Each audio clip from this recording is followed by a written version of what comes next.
अगर आज मैं आपसे पूछूं कि आप कौन हैं, तो आप अपना नाम बताएँगे या शायद आप अपना पेशा बता देंगे या फिर आप अपनी तालीम बताएँगे।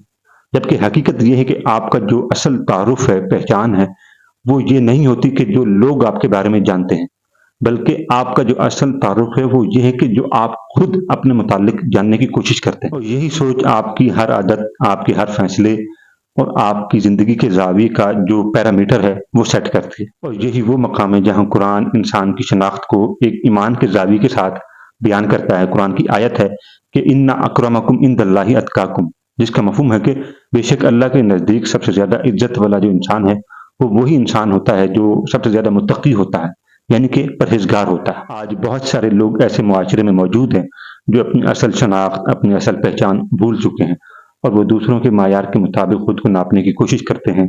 दूसरों की तरजीहात को अपनी फर्स्ट प्रायोरिटी में लेकर आते हैं। तो यही वजह होती है कि वो अपनी शनाख्त, अपनी पहचान और अपना मायार खो देते हैं और फिर बाद में यही लोग जो दूसरों के मायार पे चलते हैं या दूसरों को खुश करने की कोशिश करते हैं, आखिर में जब अपने फैसले की बारी आती है, तो फिर ये शर्मिंदा होते हैं खुद से, अपने ज़मीर से। क्योंकि ये हैरान होते हैं कि हम दूसरों की तरजीहात पर तो चलना सीख गए, लेकिन जब अपने फैसले, अपनी ज़ात, अपनी अपने मायार की बेहतरी की बारी आई, तब हम गलत फैसला क्यों कर बैठे?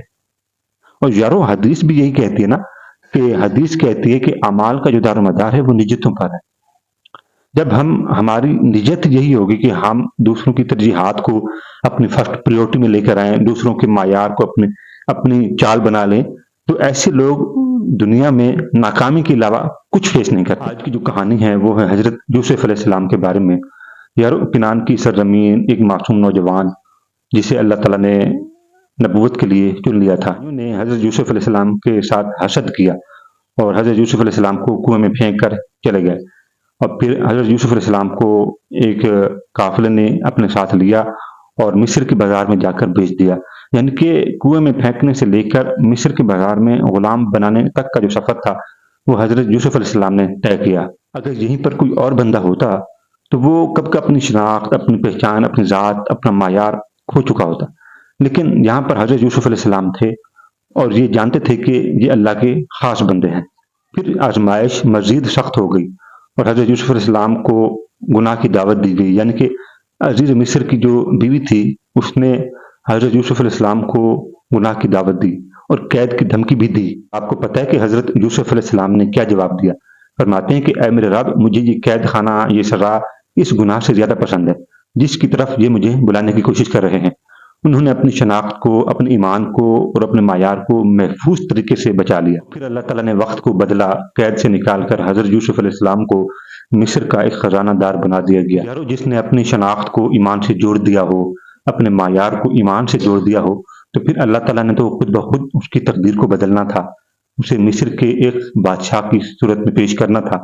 ये एक शनाख्त का मायार होता है कि जब हज़रत यूसुफ अलैहिस्सलाम को आज़माइशों का सामना हुआ या तकलीफ़ों का सामना हुआ, तो किस तरह हज़रत यूसुफ अलैहिस्सलाम ने अपने ईमान को और अपनी शनाख्त को इस तरह मज़बूत किया। फिर आखिर में क्या हुआ? अल्लाह ताला ने उनकी तकदीर को बदला और उन्हें एक आला मायार पर, आला ओहदे पर फ़ैज़ किया। आपको याद है ना कि शुरू में एक कुआँ था, फिर उस कुएँ में हज़रत यूसुफ अलैहिस्सलाम को फेंका गया, फिर गुलामी हुई, फिर कैद हुई और फिर आखिर में जाकर वही शख्स जिसे कैद का निशाना बनाया गया, गुलाम बनाया गया, भाइयों ने कुएँ में फेंक दिया, यानी कि हज़रत यूसुफ अलैहिस्सलाम मिस्र के तख्त पर भी बैठे, ओहदे पर भी फ़ैज़ हुए। क्योंकि हज़रत यूसुफ अलैहिस्सलाम ने अपने मायार को और अपनी शनाख्त को ईमान के साथ जोड़ के रखा। साइकोलॉजी कहती है कि इंसान के जो फैसले होते हैं, वो इंसान की आइडेंटिटी से पैदा होते हैं। अगर कोई इंसान खुद को कमज़ोर समझता है ज़हनी तौर पर, तो वो जब भी फैसले करेगा तो वो भी कमज़ोर होंगे। और अगर यहीं पर वो इंसान खुद को एक बासूल और एक मज़बूत इंसान समझता है, तो वो मुश्किल हालात में भी कोई ना कोई ऐसा रास्ता, ऐसी मंज़िल, ऐसा ज़ाविया इख्तियार कर लेता है कि जो उसके लिए, उसकी ज़ात के लिए बेहतर होता है। और इस्लाम भी तो यही कहता है ना, कुरान की आयत है कि इन्नल्लाह ला युग़य्यिरु मा बिक़ौमिन हत्ता युग़य्यिरु मा बिअन्फुसिहिम। इसका मफ़हूम है कि अल्लाह भी उस वक़्त तक किसी कौम की, किसी मुआशरे की हालत नहीं बदलता, जब तक वो कौम, वो मुआशरा अपनी हालत को बदलने का जो अहद है, वो खुद से ना करे। अब इस्लाम हमें क्या बताता है? इस्लाम भी तो यही बताता है कि खुद से डिसीज़न लो। उसका जो परसेप्शन है, उसका जो डिसीज़न है, उसमें जो बेहतरी होती है, जो नज़रिया होता है, وہ اسلام کی طرف سے یعنی کہ قدرت کی طرف سے آپ کی ہیلپ ہو جائے۔ مسلم میں یہ حدیث موجود ہے، رسول اللہ صلی اللہ علیہ وسلم فرماتے ہیں کہ مومن مضبوط ہو تو وہ اللہ کو زیادہ محبوب ہے۔ اب یہ اسلام ہمیں کیا نظریہ بتاتا ہے؟ اسلام ہمیں یہی نظریہ بتاتا ہے، نوجوانوں کے لیے ایک راستہ، ایک ویژن پرووائڈ کیا جاتا ہے کہ اس پرپس پہ آپ نے کام کرنا ہے۔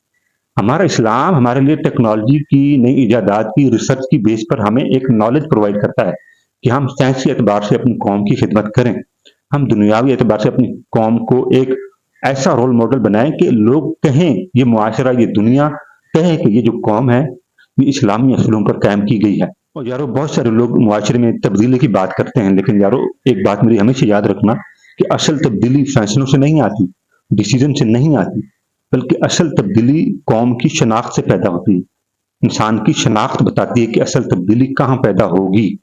تو یارو جب انسان کو یہ یقین ہو جائے کہ وہ واقعی ہی اللہ کا بندہ ہے، ایک نظام کا حصہ ہے، تو جو گناہ ہوتے ہیں انسان کی زندگی میں وہ خود بخود انسان کی زندگی سے سکپ ہو جاتا۔ اگر آپ کو یقین نہیں آتا تو آپ آج تنہائی کا حصہ بنیں، اپنے آپ کو راتوں میں اپنے اللہ کے حوالے کریں اور پھر دیکھیں کہ آپ کو کیسے یقین دلاتی ہے یہ قدرت کہ آپ واقعی میں اللہ کے بندے ہیں۔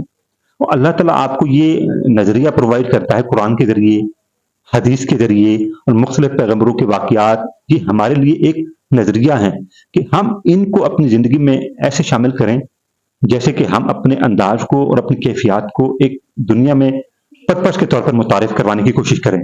اسلام بھی تو یہی کہتا ہے کہ تمام انبیاء علیہ السلام اپنی شناخت پر قائم رہے اور باطل کے سامنے اپنی شناخت کو، اپنی پہچان کو نہیں چھوڑا۔ یارو ہم میں سے ہر ایک نوجوان اپنے اسلام کو اور اپنے ویژن کو جو اللہ تعالیٰ کی طرف سے ہمیں دیا گیا ہے، ہم ان کو کیوں بھلا کے بیٹھے ہوئے ہیں؟ ہم نوجوان ایک اسلام کا سرمایہ ہیں، اس ملک کا سرمایہ ہے، اس ملک کی ملت کا سرمایہ ہے۔ تو ہم ایک پرپس کے طور پر جب ہم آگے نہیں بڑھیں گے، خاص طور پہ میں نوجوانوں کو کہہ رہا ہوں کہ اپنے انبیاء علیہ السلام کی استطاعت کو اپنی زندگی کا حصہ بناؤ کہ انہوں نے کس طرح استقامت کے ساتھ اپنی بلندیوں کو قائم رکھا۔ تو آج ہمیں کیا ہو گیا ہے؟ ہم بحیثیت نوجوان اس قوم کی ملت کے جو پیرامیٹر ہیں، جو پرپس ہیں، اس کو بلندیوں پر لے کر کیوں نہیں جا سکتے؟ چاہے وہ ریسرچ بیس پر ہو، ٹیکنالوجی بیس پر ہو یا کسی بھی شعبے سے ریلیٹ ہو۔ اگر آپ کا پرپس، آپ کا انداز، آپ کا نظریہ اسلام کے اور اللہ کے قانون کے مطابق ہے تو پھر آپ کو دنیا کی کوئی طاقت نہیں روک سکتی۔ ذرا خود سے یہ سوال کریں، پوچھیں خود سے کہ آپ کے جو فیصلے ہیں، آپ کے جو ڈیسیژن ہیں، وہ آپ کے ایمان کو مضبوط بنا رہے ہیں یا لوگوں کی رائے کو؟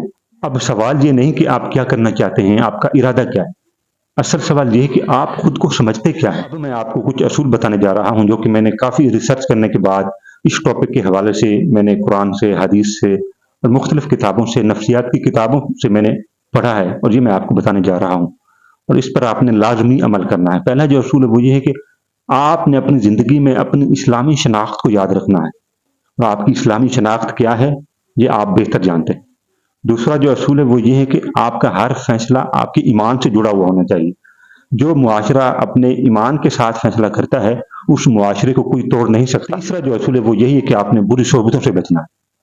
جب انسان بری صحبتوں سے بچنے کی کوشش کرتا ہے، اوائڈ کرتا ہے خود کو، تو پھر انسان کے لیے ایک مقصد کے دروازے کھول دیے جاتے ہیں، پھر انسان بامقصد زندگی کی طرف گامزن ہو جاتا ہے، چاہے وہ منزل کی صورت میں ہو یا کسی ریسرچ بیس کی صورت میں ہو۔